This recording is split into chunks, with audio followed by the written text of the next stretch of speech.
Bom, nessa apresentação, iremos falar um pouco sobre os ângulos e arcos na circunferência, sendo eles o ângulo central, o ângulo inscrito, o ângulo de segmento, o ângulo excêntrico interior, o ângulo excêntrico exterior, o arco capaz e o quadrilátero inscritível. Bom, o que é um ângulo central? É quando o vértice se encontra no meio da circunferência. O ângulo central ele terá a mesma medida do arco que é formado pelos pontos A e B. Então, se o valor do arco x é igual a 80, o valor do ângulo central vai ser 80 também. Bom, o ângulo escrito.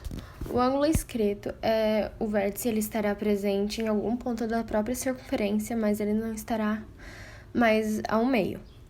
E também o valor do arco que é formado por A e B é igual a x, mas a medida do ângulo será a metade, então x dividido por 2. Um exemplo seria, se o arco mede 80, o ângulo vai medir 40.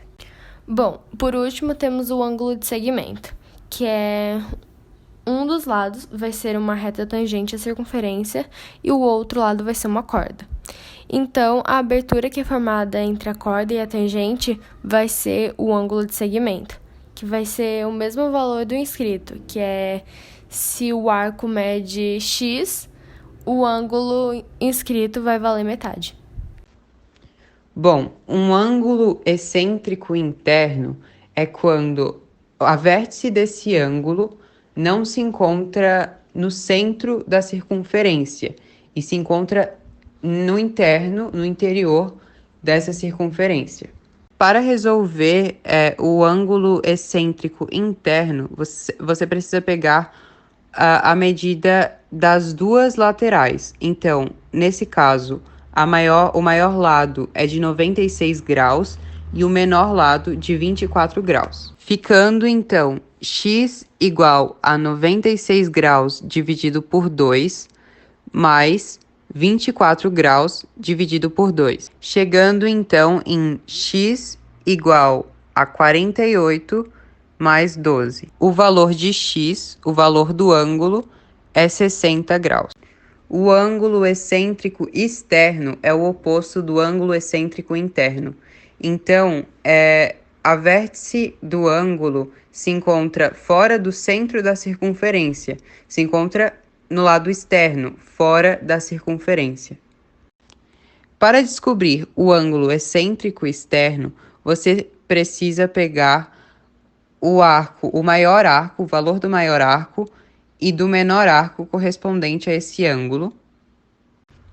Então, fica y igual a 100 dividido por 2, menos, nesse caso, a gente subtrai.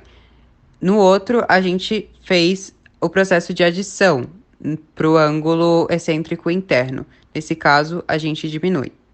Bom, então fica 100 dividido por 2 menos 60 dividido por 2. Y igual a 50 menos 30 graus. Chegando, então, no valor do ângulo excêntrico externo, que nesse caso é 20 graus.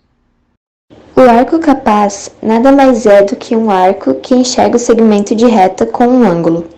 Por exemplo, se enxerga o segmento de reta BC, quer dizer que se pegar qualquer ponto do arco e traçar uma reta do ponto C e do ponto B, vai ter um ângulo e vai ser o mesmo para qualquer outro ponto do arco. Ou seja, ele vai enxergar o segmento BC com o mesmo ângulo. Dizemos que um quadrilátero ABCD é inscritível, ou cíclico, se existe uma circunferência que passa pelos pontos A, B, C e D. Um quadrilátero é inscritível se, e somente se, ele possui um ângulo externo com a mesma medida que a do ângulo oposto ao seu adjacente.